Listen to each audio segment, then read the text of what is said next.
गेल्या महिन्याचा सेल ना एकदम मस्त झालाय, त्यामुळे सार्थक खूप खुश आहे. दादाला म्हणा जरा पेशन्स ठेव. ह्या क्वार्टर नंतर आपला बिझनेस आणखी वाढेल, तेव्हा खुश हो म्हण.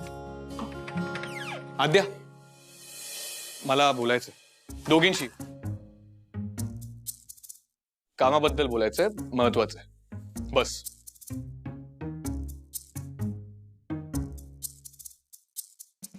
तुमच्या स्टॉक्सची काय सिच्युएशन आहे? आय मीन फेस्टिव्ह सीझन येतोय, सो स्टोरेजची लिस्ट पाठवणार होता, बनवली का? वहिनी, ऍक्च्युली ती लिस्ट मी तुला मेल केली आहे आणि सरांना सीसी मध्ये ठेवलं. दादा तिने मेल केलाय म्हणते. अच्छा, करेक्ट करेक्ट, हा करेक्ट, मी विसरलो होतो. आणि हा नवीन कॉस्टिंग आणि प्रॉफिट पर्सेंटेज त्याचं काय झालं? वहिनी, ते डिटेल्स पण त्या मेल मध्ये अटॅच्ड. दादा तिने डिटेल्स अटॅच केलेत मेलमध्ये, तू एकदा चेक कर. अच्छा, केलेत काय अटॅच? Payment status. आणि फेस्टिव्ह सीझन येतोय, तो आपण आपला स्टॉक वाढवला पाहिजे, त्यासाठी अजून इन्व्हेस्टमेंट करायला पाहिजे. आणि मी रिसर्च केलंय, जेवढा बिझनेस 9 महिन्यात होत नाही तेवढा या 3 महिन्यात होतो, सो आपण इन्व्हेस्टमेंट वाढवलीच पाहिजे. व्हॉट्स या मूल्य?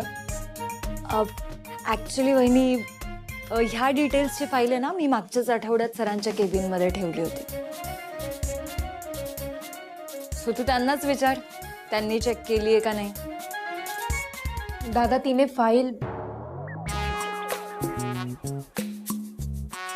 सो गाईज, फेस्टिव्ह सीझन साठी रेडी आहात ना? म्हणजे बिझनेस वाईज रेडी आहात ना फेस्टिव्ह सीझन साठी? कोर्स.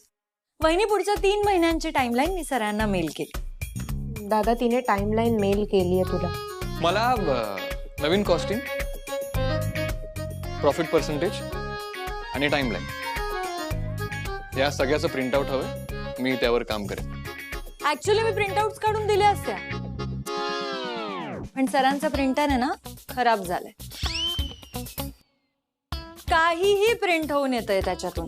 काही छापून येते म्हणजे? नाही, काही नाही प्रिंट होऊन येत. जे बरोबर आहे तेच प्रिंट होऊन येतं.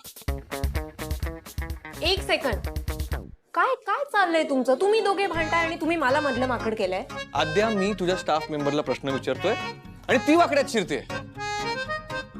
वहिनी, मी वाकड्यात वगैरे काही शिरत नाहीये. आता मी तुझी एम्प्लॉय आहे ना, मग मी तुला उत्तरं देणार आणि मी तुला उत्तरं दिली, बस. अमूल्य, ऐकून घे. वहिनी, मी तुझ्याशी बोलते, मला बाकी कोणाचंही काही ऐकून घ्यायचं नाही. अमूल्य, पण मी तुझ्याशी बोलतोय ना. मी तुझ्याशी बोलते की नाही? अमूल्य, पण मला मी- आणखी कुणाचंही काही ऐकून अगं, मी- घ्यायचं नाही. शांत, दोघे एकदम गप्प. तुमचं हे जे काही चाललंय ना, ते आधी संपवा, मग आपण बोलूयात. बाय.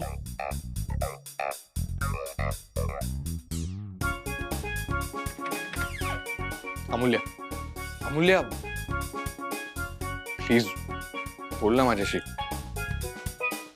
अमूल्य,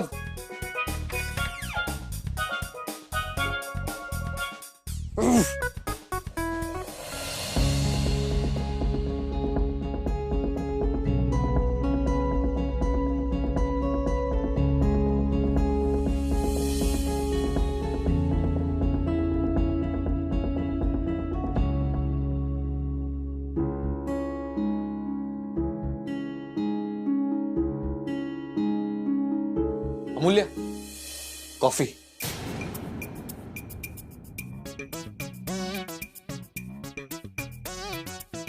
गोपाळ, गोपाळ, अगं, तू गोपाळला का आवाज देतेस?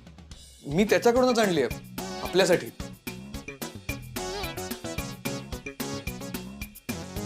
अमूल्य, थांब ना एक मिनिट. बस ना अमूल्य, बस ना, बोलायचंय मला तुझ्याशी. बरं, मी कॉफी आणली आपल्यासाठी आणि या चॉकलेट आहे, गोड असतं, तुला आवडेल. हे चॉकलेट गोड नसतं, कडू असतं, तुझ्यासारखं.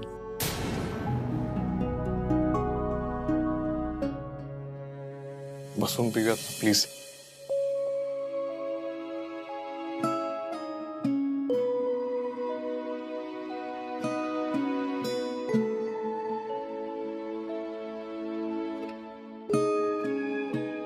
बाय द वे, अचानक कसं काय झालंय रिअलायझेशन?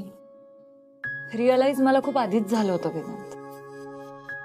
पण काय ना, काही गोष्टी मी चालवून घेतल्या आणि त्यामुळे आता मला रिग्रेट होत. काही गोष्टी वेळेच्या वेळेला कंट्रोल करायला पाहिजे, नाहीतर मग नंतर असं हे रिग्रेट करत बसावं लागतं. आणि वेळेची पण बघ काय गंमत असते. वेळ संपत चाललेली असताना आपल्याला रिअलाइज होतं की वेळ आपल्या हातातून निघून चालली. अमूल्य, ऐक माझं. वेदांत, हे बघ, मला तुझं काहीही ऐकून घ्यायचं नाही आणि मला तुझ्याशी काही बोलायचं सुद्धा नाही. सो प्लीज तू प्रयत्न सुद्धा करू नकोस. पण का? तू एक काम कर, तू आहे ना तो सुविचार वाच.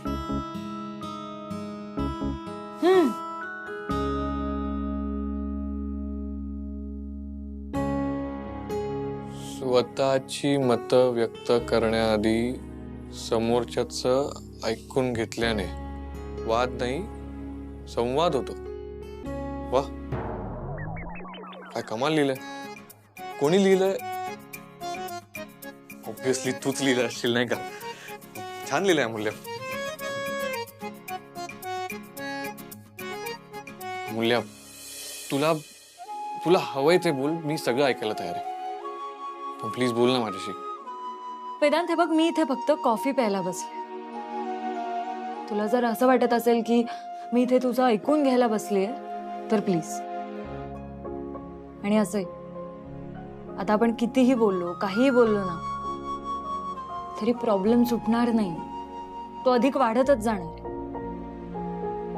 त्यापेक्षा काही न बोललेलं, काही न ऐकलेलंच बरं. आणि असंही मी काही बोलले तर पुन्हा म्हणशील, अमूल्य, छोट्या छोट्या गोष्टींचा बाऊ करू नकोस. मुले तू सारखं बाऊ हो. अच्छा, मी तुला ते बाऊ. मुले तू त्यामुळे एवढं चिडलीस? नाही वेदांत, मी त्या शब्दामागच्या अप्रोचवर चिडले. आणि मी पुन्हा एकदा सांग, मला तुझ्याशी काही बोलायचं नाही. तुला माझी परिस्थिती समजूनच घ्यायची नाहीये.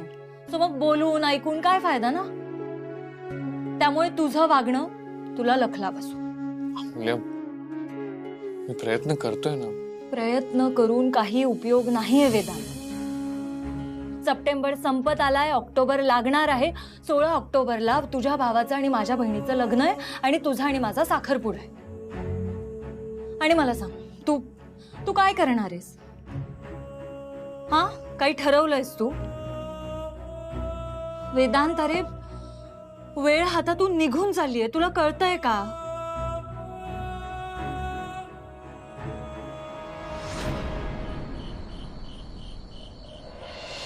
$10 करोड ठेव. काय चाललंय? Business talks. बर.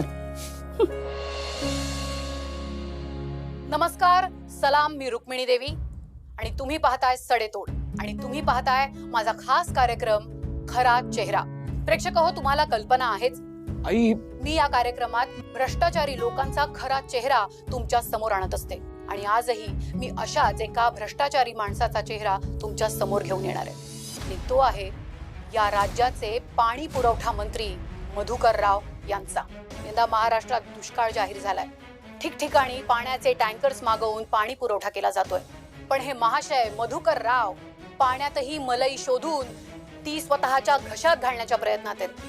त्यांनी चक्क पाणी पुरवठा करणाऱ्या टँकरच्या टेंडरमध्ये घोटाळा केल्याचं उघडकीस आलेलं आहे.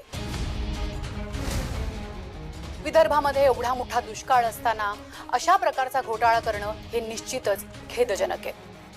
मधुकर राव यांना यावर त्यांचं मत विचारलं असता त्यांनी पळ काढलेलं असून ते यापुढे कोणत्याही चर्चेत सहभागी होणार नसल्याचं त्यांच्या कार्यालयातून कळवण्यात आलंय.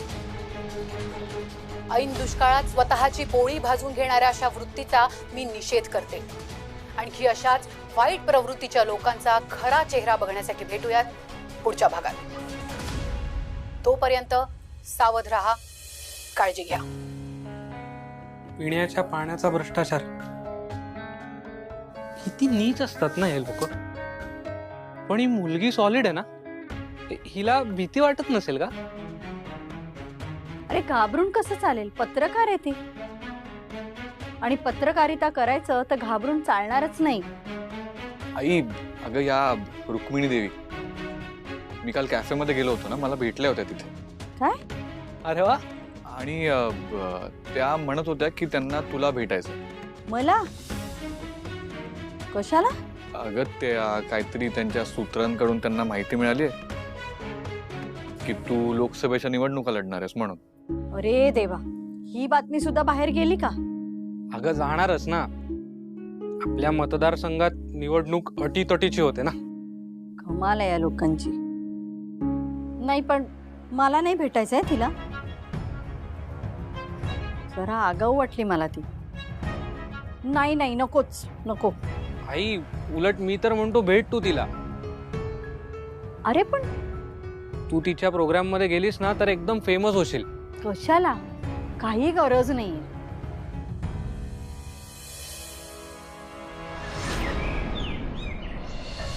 वेदांत म्हणत होता त्या पत्रकार रुक्मिणी देवींना मला भेटायचंय. वा. अहो वा काय? मला नाही भेटायचंय तिला. का? अहो असं काय करताय? काही गरज आहे काय भेटायची? जे काही चाललंय ते चांगलंच चाललंय ना? अहो चांगलं चाललंय ना, म्हणून म्हणतो भेटा. कशासाठी? अहो मॅडम, सिनेमातली माणसं आणि राजकारणातली माणसं यांना लोक देव मानतात. यांना देव का मानतात? कारण ते प्रसिद्ध असतात. ते प्रसिद्ध का होतात? कारण ते मुलाखती देतात. म्हणून म्हणतो मुलाखती द्या. आणि तुम्हाला ही संधी मिळते ना मॅडम, सोडू नका. घराघरात पोहोचा तुम्ही. म्हणजे वेदांतला त्या भेटल्या तेव्हा इंटरव्ह्यू घ्यायचा असं काही म्हणाल्या नाही, पण मला डाऊट आहे की त्यांना माझा इंटरव्ह्यू घ्यायचा आहे. घ्यायची आहे मॅडम. त्या बाईला तुमची मुलाखत घ्यायची आहे. मॅडम, राजकारणात माणसं कित्येक वर्ष काम करतात, त्यांची कोणी दखल घेत नाही, त्यांची कोणी मुलाखत घेत नाही. आणि तुम्ही अगदी अलीकडच्या काळात आलात राजकारणात, ते तुमची मुलाखत मागतायत. मुलाखत द्या मॅडम. लोकांच्या मनात स्थान निर्माण करा तुम्ही. मी विचार करते. बघा, तुम्ही विचार करेपर्यंत ती विरोधकांना बोलवे ना. खरं सांगू का, मला ना या पत्रकारांची भीती वाटते. नको नको ते प्रश्न विचारून डाऊन सोडतात ते. पत्रकारांच्या प्रश्नांना उत्तर देणं एक कला आहे मॅडम. म्हणजे समजा तुमच्याबद्दल त्यांनी विचारलं की तुमचं काय मत आहे, तर सांगायचं की मी आता फक्त समाजसेवेसाठी स्वतःला वाहून घेतलंय आणि वानखेडे साहेबांचा वारसा पुढे नेते मी. समजा त्यांनी विरोधकांबद्दल विचारलं तर सांगायचं की व त्यांचा कारभार अतिशय लाजिरवाणा आहे, मी त्याचा निषेध करतो. आणि समजा त्यांनी असा एखादा प्रश्न विचारला की ज्याचं उत्तर तुम्हाला द्यायचं नाही, की तुम्हाला येत नाही, तर नो कमेंट्स असं म्हणायचं. तुमच्याकडून काय काय शिकायला मिळतंय मला. कला आहे मॅडम, साहेबांनी शिकवलेली कला आहे. तुम्हालाही अवगत होईल हळूहळू. चला आपल्याला ऑफिसला जायचं. आज पण बोर्ड मीटिंग तर नाही आज. सरप्राईज व्हिजिट देऊया. सरप्राईज व्हिजिट ठीक आहे, चला. मी आलो ठीक.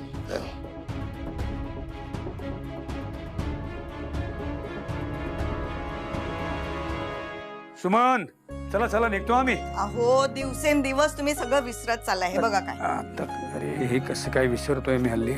बरं 2 मिनिटं आहेत. सुमन, मी तुम्हाला किती वेळा सांगितलंय, क्लिनिकला जायची घाई असते ना तेव्हा काही बोलू नका, अजिबात काही बोलू नका. अहो, तिकडे सगळे पेशंट ताटकळत राहतात. बरोबर, ठीक आहे, आता चेहरा पडू नका. बोला बोला बोला, जे काय बोलायचं ते पटकन बोला. बोला. अहो मी आधीही सांगितलंय पण परत आठवण करून देतेय. लग्न साखरपुडा तर जवळ आलाय, पैशांची सोय अजून झालेली नाहीये. पण मला एक सांगा सुमन, आणखी किती पैसे लागणार आहेत आपल्याला? अहो सांगितलंय मी तुम्हाला. हे बघा सुमन, माझ्याकडे जेवढी जमापुंजी आहे तेवढी सगळी खर्च करायला तयार आहे. हा, पण आता तुम्हाला त्यापेक्षा आणखीन काही पैसे लागणार असतील तर मात्र आपल्याला थोडंफार कर्ज काढायला लागेल. अगो बाई, कर्ज? नाही नाही, कर्ज नको. लग्नासाठी कर्ज घेतं का कोणी? कसं दिसतं ते? मग त्यात काय एवढं? काय आपल्याला जमेल तसं फेडूया ना हळूहळू. नाही नाही, कर्ज नको हो, आपणच उभे करूया. तसा प्रयत्न करू. हा, मी दागिने तुम्हाला दाखवले होते पण तेवढे पुरणार नाहीयेत. आहे मला कल्पना आहे. वेदांच्या आजी म्हणतायत खऱ्या की सगळा लग्नाचा खर्च त्या करणार आहेत, पण हे असं आपल्याला आवडणारही नाही आणि जमणारही नाही, नाही का? नाही नाही, तुम्ही म्हणता ते अगदी बरोबर आहे. हे बघा, वानखेडणे एवढा नाही, पण जेवढा आपल्याला झेपेल, जेवढा आपल्याला जमेल तसा आपण खर्च नक्की करायचा. आणि तुम्हाला सांगू का, फार फार तर काय होईल, सगळी जमापुंजी खर्च होईल आपली. पण ठीक आहे ना, आता आपल्याला काय आणि किती लागणार आहे. आला आपलं म्हातारपण आला आता. आता आपल्याकडे जे काही आहे ते आपल्या मुलींसाठीच तर आहे. नका काळजी करू तुम्ही, होईल सगळं. निघू आता. हो. हा, चला.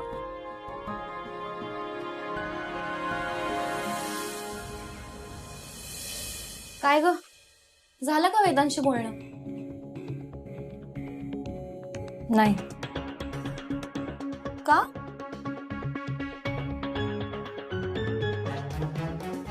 कारण आम्ही बोलत नाही एकमेकांशी. काय अमूल्या, जाऊ दे ना ताई,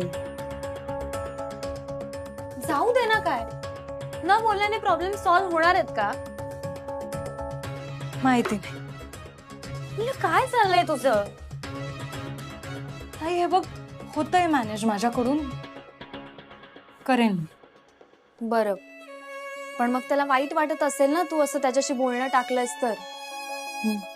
मला ना तुम्हा दोघांचं काही कळतच नाही. तुझं माझं जमेना आणि तुझ्या वाचून करमेना, ही अशीच गत झाली आहे तुमची. जाऊ दे, नको हा विषय. बरं राहील, चल निघूया. अगं तुला सांगायचंच राहिलं, तुझी मैत्रीण भेटली होती. कोण? रुक्मिणी देवी. ओ, आठवलं. मग काय म्हणते ती, कशी आहे? तायडे आता ती पत्रकार झालीये. काय सांगतेस? चल मी तुला जाता जाता सांग. चल. आणि कुठे राहायला लागली आता तू? एवढी मोठी यादी, वर्षभराचं राशन आणून राहिले का काय? नीट वाच ती यादी कशाची येते. वेदांत वानखेडेची कामं जिथं चालू आहेत त्या साईडची यादी येते. याचं काय करायचं? तिथे आपल्याला मार्ग सापडेल. कसला मार्ग? वेदांत वानखेडेला जायबंदी करण्याचा.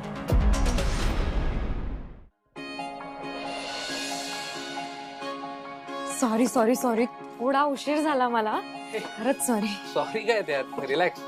मी कॉफी सांगितली, ओके ना? मग आज आहे ना माझ्यासाठी वेळ? आज वेळच वेळ. मी खास तुझ्यासाठी लवकर निघालोय. खरं सांगतोयस ना? खरंच, मुद्दाम मी तुझ्यासाठी वेळ काढलाय. आपली भेटच होत नव्हती ना, आणि मी आता ठरवलंय की दर 2 दिवसांनी तुझ्यासाठी वेळ काढायचा. तू तुझ्या कामाच्या गडबडीतून माझ्यासाठी वेळ काढतोयस ना, यातच आनंद आहे मला. आरती, एक सांगू का? हम्म? तू हल्ली अजूनच सुंदर दिसतेस ग. ते बघ ना, काय? किती छान ग्लो आलाय तुझ्या चेहऱ्यावर. लग्न ठरलंय म्हणून ना? बरं, मी काय म्हणते, तुमचं लग्नाचं शॉपिंग झालं का पूर्ण? चाललीये, ते काय होईल. हे बरं आलं पण तू आठवण केलीस. तुला मंगळसूत्र कसं हवंय? म्हणजे डायमंडचं चालेल की काही वेगळं डिझाईन? मला साधं सुद्धा चालेल. ठीक आहे, मी फोटो पाठवतो, तू सिलेक्ट कर. मंगळसूत्र कसंही असू दे, नवरा बायकोच्या मुठीत राहायला पाहिजे, कळलं का? आहे मी तुझ्या मिठीत. काय म्हणजे मुठीत. जी कामं चालू आहेत ना, जिथं जिथं तिथे जायचं. ते बांधकाम कुठपर्यंत आले ते बघायचं. कामगार किती आहेत ते बघायचं. त्या कामगारांची युनियन आहे का नाही ते बघायचं. त्याचे फोटो काढायचे, मला पाठवायचे. आणि महिला आणि बालविकास मंत्र्यांना भेटायचं. साहेब, बरं झालं काम दिलं. बसून बसून कंटाळा आला होता. बसून बसून आराम नसतो करायचा. भविष्याचा वेध घ्यावा लागतो, जसा मी घेतलाय जेलमध्ये बसून हे सगळं करण्यासाठी. कमी पडले तर मला सांग. साहेब किती वेळ आहे आपल्याकडे? अजिबात नाही. 16 तारखेला विक्रांतचं लग्न आहे आणि वेदांचा साखरपुडा आहे. आहे साहेब, काय मुहूर्त निवडलाय. म्हणजे एका बाजूला साखरपुडा आणि त्याच वेळेला सर सर सर सर साहेब, साईट्सवर जायचं, बारीक लक्ष ठेवायचं, घुबडासारखं काम करायचं. घुबडासारखं? घुबड जसं त्याची शिकार करताना अतिशय शांत असतं ना, मग वेध घेतं ते आपल्या भक्ष्याचा. कबूतर नुसतं ना फडफड फडफड करतो, काम राहतं बाजूला. त्यामुळे घुबड वेदांत वानखेडे